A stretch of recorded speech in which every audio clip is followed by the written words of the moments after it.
Okay, good morning student. So हमारा जो previous chapter था टाइम और कैलेंडर के बारे में, वो हमारा प्रीवियस चैप्टर जो है वो कंप्लीट हो चुका है। अब आज हम पढ़ेंगे ज्योमेट्री। ठीक है, आज आपका नेक्स्ट चैप्टर जो है चैप्टर नंबर 12, वो हम पढ़ेंगे ज्योमेट्री मैथ्स में। ठीक है, तो अब सबसे पहले ज्योमेट्री पढ़ने से पहले हमें कुछ शेप्स के बारे में पता होना चाहिए कि कैसे शेप होते हैं। ठीक है, सबसे पहले ये शेप जो होता है इसे हम कहते हैं सर्कल। ठीक है, इसे हम कहेंगे सर्कल। ओके, और ये शेप जो होता है सेकंड शेप, इसे हम कहेंगे स्क्वायर।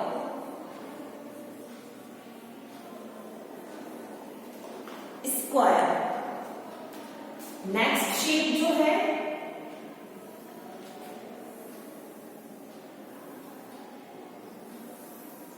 ये होता है रेक्टेंगल।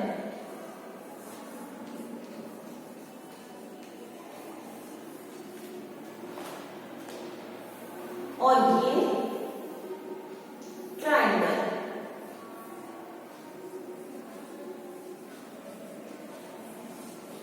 ठीक है, ये हमारे कुछ शेप होते हैं। अब देखिए, स्क्वायर और रेक्टेंगल, हमेशा इसमें डिफरेंस क्या होता है, बहुत से कंफ्यूज हो जाते हैं इसको लेके। स्क्वायर में हमारी जो ये चारों साइड्स होती है ना, ये चारों साइड इक्वल होती है। अगर मैंने 4 सेंटीमीटर की ये साइड ली है तो 4 ही सेंटीमीटर की ये साइड भी होगी, 4 सेंटीमीटर की ये साइड भी होगी और 4 ही सेंटीमीटर की ये साइड होगी। जब हम स्केल से ऐसे मेजर करते हैं अपने बॉक्स बनाने के लिए, तो हम 4 सेंटीमीटर इधर रखेंगे, 4 सेंटीमीटर इधर, 4 ही सेंटीमीटर इधर और 4 सेंटीमीटर इधर। ठीक है, जिस बॉक्स की चारों साइड 1 2 3 4 ये 4 साइड्स इक्वल होती है, सेम मेजरमेंट की होती है, उसे हम कहते हैं स्क्वायर। ठीक है, रेक्टेंगल में क्या होता है, ये जो 2 साइड्स होती है ये स्मॉल होती है और ये जो 2 साइड्स होती है ये लॉन्ग साइड होती है। तो अगर हम जब इसको स्केल से मेजर करते हैं, तो जैसे मैंने सपोज ये वाली लाइन मैंने ड्रॉ करी 8 सेंटीमीटर, तो मुझे इसकी जो सामने वाली लाइन है इसको भी मुझे 8 सेंटीमीटर की ड्रॉ करनी होगी। पर जो ये छोटी वाली जो लाइन है ये आमने सामने, इसको मैंने जैसे ले ली 3 सेंटीमीटर, तो मैं इसको भी ले लूंगी 3 सेंटीमीटर। ठीक है, क्योंकि इसकी हर एक साइड डिफरेंट है, ये दोनों साइड का मेजरमेंट डिफरेंट है और ये दोनों साइड का मेजरमेंट डिफरेंट है, अलग अलग है। ठीक है, तो ये एक लंबा सा बॉक्स बना है, इसे हम क्या कहेंगे, रेक्टेंगल। जिसकी सारी साइड इक्वल होती है, सेम मेजरमेंट की होती है, उसे हम कहते हैं स्क्वायर। और जिसकी साइड का मेजरमेंट डिफरेंट होता है, जैसे ये दोनों बड़ी लॉन्ग साइड है और ये दोनों स्मॉल साइड है, तो इसे हम क्या कहेंगे, रेक्टेंगल। ठीक है, उसके बाद आती है ट्रायंगल। ट्रायंगल क्या होता है, ट्रायंगल ऐसा कोन, बहुत बच्चे कोन खाते हैं, तो कोन जैसी शेप का ये है, इसको हम कहेंगे ट्रायंगल। ये आपके चारों शेप होते हैं, ज्योमेट्री के शेप। अब देखिए, अब इनके अंदर आपको क्या पढ़ना है, साइड और कॉर्नर्स। तो साइड किसे कहते हैं और कॉर्नर किसे कहते हैं।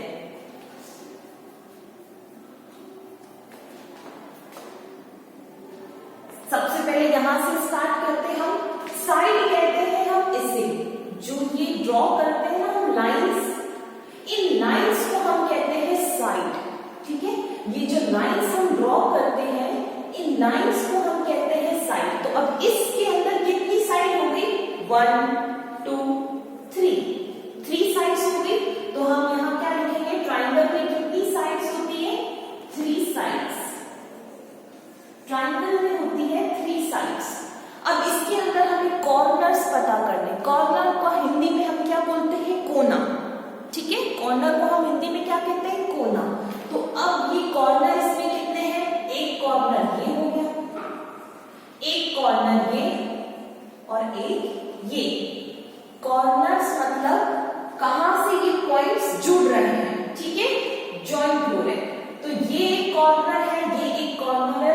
कॉर्नर। तो कितने कॉर्नर हो गए? 1 2 3। तो इसके अंदर 3 कॉर्नर्स, 3 कॉर्नर्स। साइड समझ में आ गया? इसे हम साइड कहते हैं, ये लाइंस को हम साइड बोलते हैं और इन्हें हम कहते हैं कॉर्नर्स। तो ट्रायंगल में होते हैं 3 साइड्स और 3 कॉर्नर्स। अब रेक्टेंगल पे आते हैं। रेक्टेंगल में कितनी साइड्स है? 1 2 3 एंड 4 साइड्स है। इसमें भी 4 साइड है, पर इसमें 2 साइड्स लॉन्ग है और 2 साइड स्मॉल है। ये साइड लॉन्ग है और ये साइड स्मॉल है। तो हम यहां क्या लिखेंगे? 4 साइड्स तो होती है इसमें, but 2 sides are long, 2 sides long and 2 sides small, small. Okay. अब इसके अंदर कॉर्नर्स कितने हैं? तो कॉर्नर हम काउंट करते हैं। एक कॉर्नर ये 1 2 3 एंड 4 कॉर्नर्स हो गए इसमें। 1 2 3 4, ये 4 कॉर्नर्स हो गए पूरे, ये कॉर्नर्स। ठीक है, तो हम यहां क्या लिखेंगे? 4 कॉर्नर्स, 4 कॉर्नर्स। अब आते हैं हम स्क्वायर पे। स्क्वायर में कितनी साइड्स होगी? 1 2 3 एंड 4 साइड्स हो गई। पर इसमें हम ऐसे नहीं लिखेंगे कि 2 साइड्स लॉन्ग 2 साइड स्मॉल, क्योंकि स्क्वायर में जो सारी साइड्स होती है वो सेम मेजरमेंट की होती है, इसीलिए हम उसको स्क्वायर कहते हैं। जिसका मेजरमेंट सेम होता है उसे हम स्क्वायर कहते हैं। तो यहाँ पे सारी साइड्स इक्वल है, तो कितनी साइड्स होंगी? 1 2 3 4। तो यहाँ आ जाएगा 4 साइड्स, 4 साइड्स। और कॉर्नर्स कितने हैं? 1 कॉर्नर, 2 3 एंड 4। ये हो गए हमारे 4 कॉर्नर्स, 1 2 3 4। तो इसमें कॉर्नर्स कितने हुए? 4 कॉर्नर्स, 4 कॉर्नर्स। ठीक है। अब आते हैं हम सर्कल पे। अब ये सर्कल तो पूरा राउंड है, ना तो इसका कोई कॉर्नर है ना ही इसकी कोई साइड है। ये तो पूरा गोल है, इसकी कोई साइड और कोई कॉर्नर्स नहीं है। कहीं कोना दिख रहा है आपको? कहीं पर भी नहीं। तो ये पूरा गोल है, ना इसकी कोई साइड है ना इसका कोई कॉर्नर है। तो यहां हम क्या लिखेंगे? 0 sides, 0 side and 0 corner, 0 side and 0 corners. Sides, corners, sides, corners. ठीक है, ये आया समझ में? ये होते हैं हमारे शेप। अब आगे बढ़ते हैं हम लोग। इसे मैं रब कर देती हूं। ये हमारे जो नॉर्मल शेप होते हैं वो। अब हम आगे बढ़ेंगे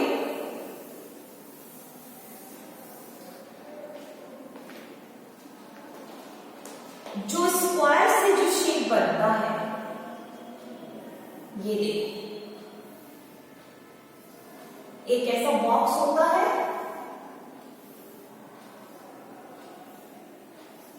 ठीक है। एक शेप ये हो गया, इसे हम क्या कहेंगे? क्यूब। इसे हम कहते हैं क्यूब, क्योंकि ये स्क्वायर से बना हुआ है। ठीक है, ये देखो पूरा क्यूब जैसा, एक बॉक्स जैसा लग रहा है ये आपको। ठीक है, ये हो गया आपका क्यूब। अब नेक्स्ट शेप कैसा होता है? ये हो गया फर्स्ट। सेकेंड शेप ऐसा, थोड़ा लंबा।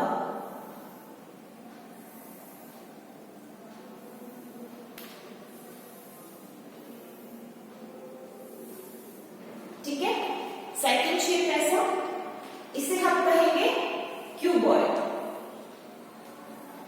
इनके जॉइंट्स को ऐसे मिला देते हैं, इसको कहते हैं क्यूबॉइड। ये एक शेप हो गया। अब नेक्स्ट शेप कैसा होता है? एक शेप ऐसा होता है, ये हमने ट्राइंगल बनाया और यहां पे हल्का सा हमने ऐसे कर्व दे दिया, ठीक है। इसको हम कहते हैं कोन, इसे हम कहते हैं कोन, ठीक है। और एक शेप होता है ऐसा डार्क डार्क सा गोला, सर्कल, ठीक है। इसे हम कहते हैं स्फीयर।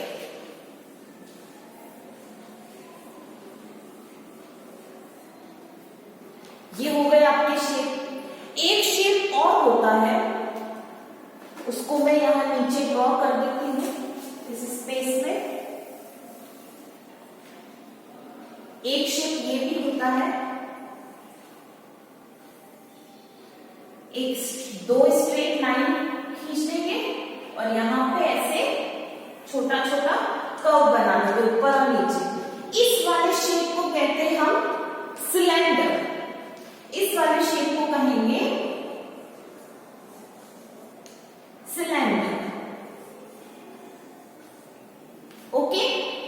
ये शेप जो हमारे देखो दो स्क्वायर्स को मिला के हमने ये शेप बनाया, एक स्क्वायर ये हो गया, देखो एक स्क्वायर ये हो गया और एक स्क्वायर ये बाहर गया, ठीक है। दो स्क्वायर्स को मिला के हमने ये बॉक्स बनाया, ठीक है। इसको हम कहते हैं क्यूब, इसे हम कहते हैं क्यूब। अब ये जो अंदर वाला बॉक्स है ये एक रेक्टेंगल है, ये बाहर वाला ये एक रेक्टेंगल हो गया, तो इन दोनों को ज्वाइन करके हमने एक बॉक्स बनाया, इसे हम कहेंगे क्यूबॉइड। दोनों की साइज में देखो कितना डिफरेंस है, ये छोटा है ये लंबा है, ठीक है।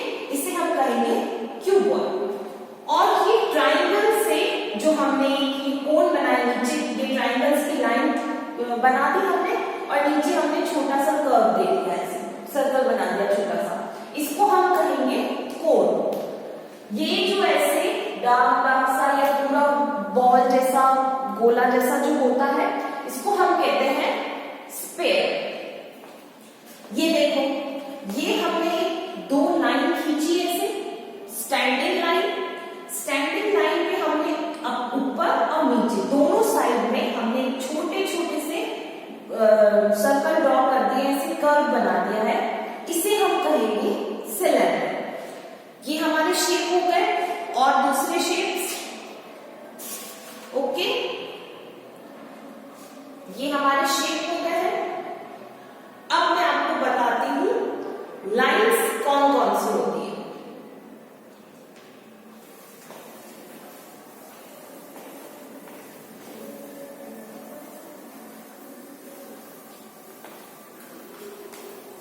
इसे रब कर देते हैं।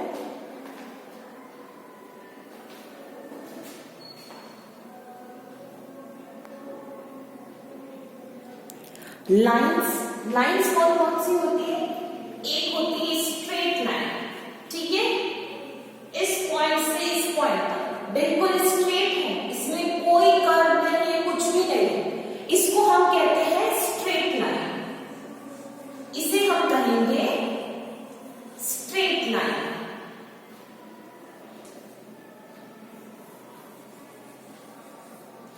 ओके।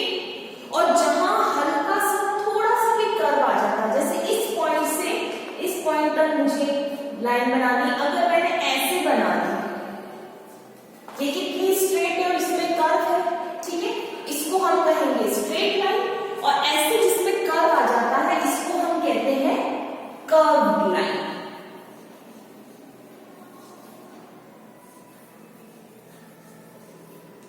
ओके। ये स्ट्रेट लाइन जो बिल्कुल स्ट्रेट होती है, जैसे हम स्केल से ड्रॉ करते हैं कितनी स्ट्रेट और नीट एंड क्लीन लाइंस बनती है, इसे हम कहते हैं स्ट्रेट लाइन। और जिस लाइन में ऐसे कर्व आ जाए, ठीक है, उसे हम कहते हैं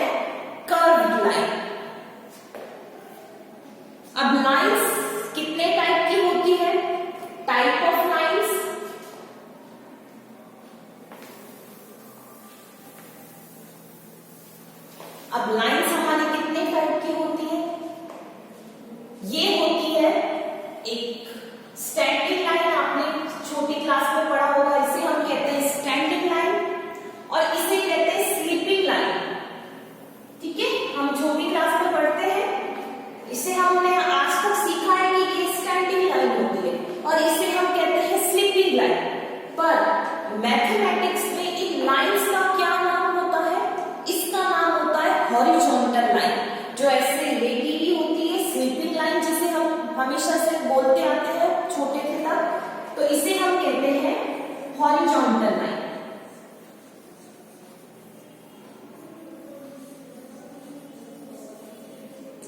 हॉरिजॉन्टल लाइन। और जो ऐसी स्ट्रेट होती है, बिल्कुल ठीक है, जो ऐसी स्टैंडिंग लाइन जिसे हम कहते थे, उसे हम बोलते हैं वर्टिकल लाइन। इसे हम कहते हैं वर्टिकल लाइन।